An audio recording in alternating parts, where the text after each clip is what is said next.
Story 1. The Hunting Party. We often fear the supernatural, the ghosts, the monsters, the things we can't explain. But sometimes, the scariest thing in the woods is a human being. This next story is from a man we'll call Elias. Elias was a survivalist, someone who liked to test himself against the elements. He hiked deep into a restricted area of a national forest, miles from any designated trails. He wanted to be completely, terrifyingly alone. On his third night, the air got thick with the smell of smoke. It wasn't a forest fire. It was a campfire. Elias was annoyed. He thought he was alone. Curiosity got the better of him, and he decided to scout the location just to see who else was out this far. He moved silently, using the darkness as cover. He crested a ridge and looked down into a small valley. Below him, about 200 yards away, was a campsite. There were 5 men. They weren't wearing hiking gear. They were dressed in heavy canvas clothes, dirty and worn. They had a large fire going, much larger than necessary. Elias pulled out his binoculars to get a better look. What he saw made his blood run cold. They weren't cooking deer. The men are butchering something large hanging from a tree. It is clearly not an animal. Hanging from a sturdy oak branch was a shape that was unmistakably human. It was a person, stripped and suspended. The men were working with a terrifying efficiency, like they had done this 100 times before. They were laughing, passing a bottle around, completely casual about the horror they were committing. Elias lowered the binoculars, his heart hammering against his ribs like a trapped bird. He realized with a sickening jolt that he had stumbled upon a hunting party. But they weren't hunting game. They were hunting people. The sound was so unexpected in the quiet that it made him jump. Down in the valley, the laughter stopped instantly. 5 heads turned in unison toward the ridge where Elias was hiding. He didn't wait. He didn't try to hide. He turned and ran. Behind him, he heard a sound that was worse than any monster's roar. He heard a horn, a hunting horn, blowing a long, clear note into the night. Then the sound of dogs barking. They had dogs. Elias ran for his life. He knew the terrain, and that was the only thing that saved him. He scrambled up rock faces, waded through freezing streams to throw off the scent, and buried himself in a dense thicket of rhododendrons as the dogs passed within feet of him. He lay there for hours, shivering, listening to men whistling and calling to each other in the dark. They were enjoying the hunt. At dawn, the sounds faded. Elias waited until the sun was high before he moved. He hiked for 2 days straight to get to the nearest ranger station. He told the police everything. A massive search was organized. They found the campsite. They found the fire pit. They found bones, lots of bones. But the men were gone. The forest is vast, and there are places where no one goes. Elias says the scariest part wasn't the sight of the body. It was the look on the men's faces through the binoculars. They looked normal.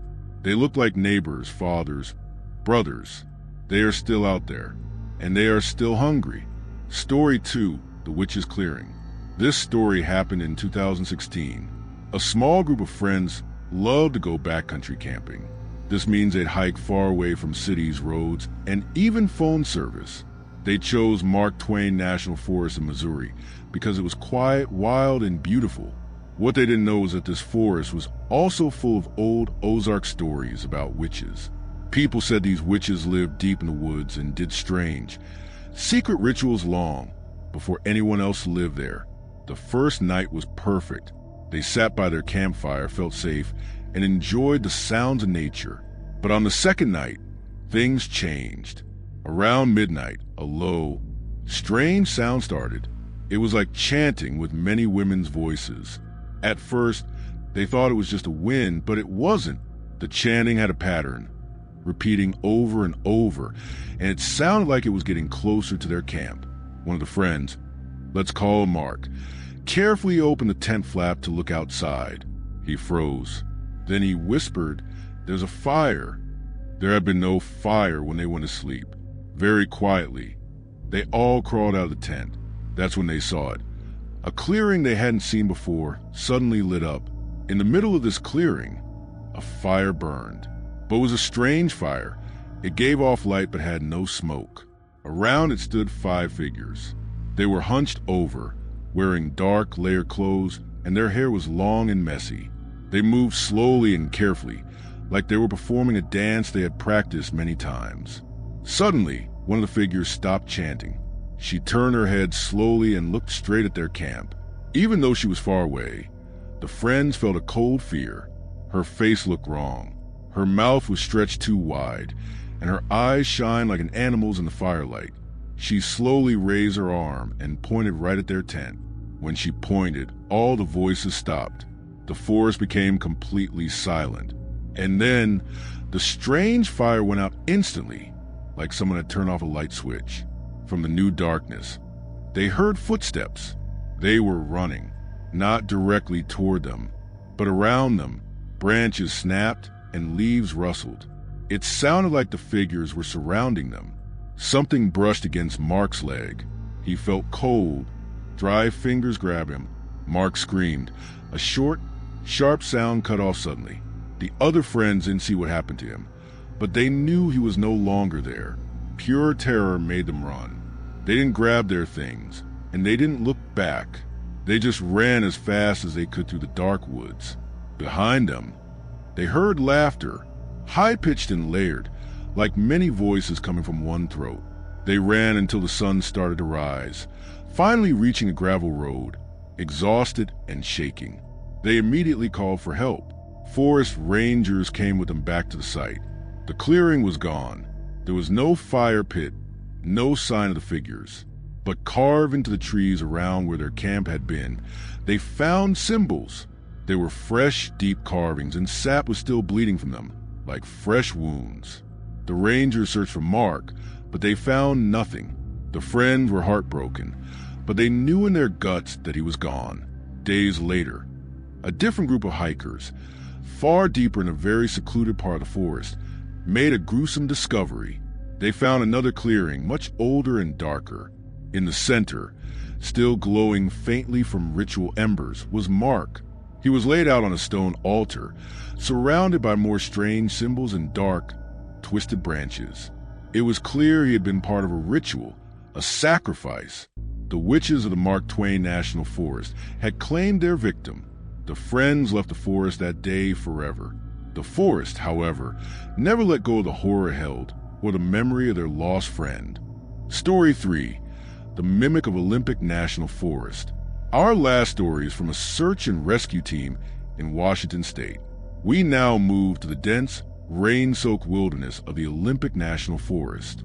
This place is known for its moss-draped maples and ferns that grow as tall as a person. It is a prehistoric landscape, beautiful but suffocating.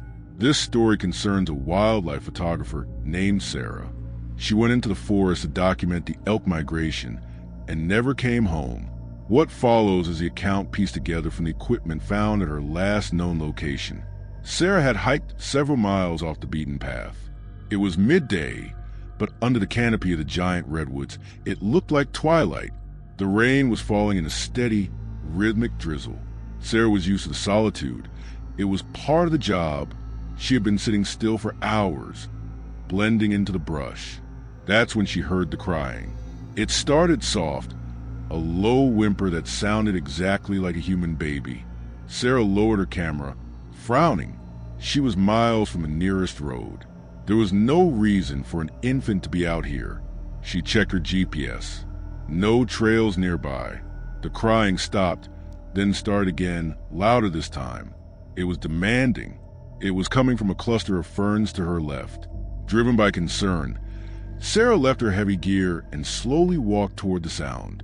"Hello," she called out. "Is anyone there?" The crying stopped abruptly. In the silence that followed, Sarah heard a voice. It was a woman's voice, clear as a bell. "Help me. Please help me." Sarah ran toward the voice, pushing to the wet branches. The air grew heavy.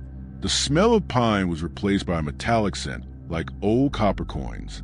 She broke into a small clearing, expecting to find a lost hiker or an injured mother. But the clearing was empty. She spun around, confused. "I'm here," she shouted. "Where are you?" From behind her, from the exact spot she had just come from, the voice answered, "I'm here. Where are you?" Sarah froze. The tone was wrong. It was flat, devoid of emotion. It was repeating her words, but the inflection was off, like a parrot learning to speak. A cold feeling of fear crawled up her back. This wasn't a person. She began to back away, her eyes scanning the canopy. That's when she saw it, up in the branches of a massive spruce tree, about 20 feet off the ground. Something was crouched. It was pale, almost white against the dark bark. It had a human-like shape, but was twisted, its knees bent backward like a grasshopper. It had no face, just smooth, pale skin where eyes and a mouth should be. As Sarah stared in horror, the thing tilted its head. "Help me," it said, using the woman's voice perfectly. Then it dropped from the tree. Sarah didn't wait. She turned and sprinted back toward the trail. But the forest seemed to have changed. The trees looked closer together. The path she had just walked was gone, replaced by a wall of thorny brush. She could hear heavy, thudding impacts on the ground behind her, like something heavy bounding on all fours. She heard her own name being called out, over and over. "Sarah, Sarah, Sarah." She had never spoken her name out loud. The creature had pulled it from her mind. She ran until her lungs burned. The light was fading fast, much faster than it should have. Night fell in a matter of minutes. She was lost. She was completely, terrifyingly alone. She pulled out her handheld camera to use the night vision. The footage recovered by the rangers shows Sarah hiding under the root system of a fallen tree. She is crying, trying to be quiet. Outside the roots, you can see movement, long, pale legs walking slowly past her hiding spot. Then the legs stop. The creature crouches down. A pale hand reaches into the frame. The camera falls to the ground, lens facing the dirt. The audio continues for 10 more seconds. You hear Sarah scream, and then you hear the creature mimic the scream perfectly, cutting it off into silence. Sarah was never found. These stories are a reminder that no matter how much of the world we chart, some places remain wild, watching, and unforgiving.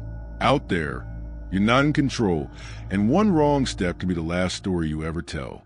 If these stories stay with you, leave a like and subscribe for more strange, dark, and unsettling tales. Turn on notifications so you don't miss what's waiting next.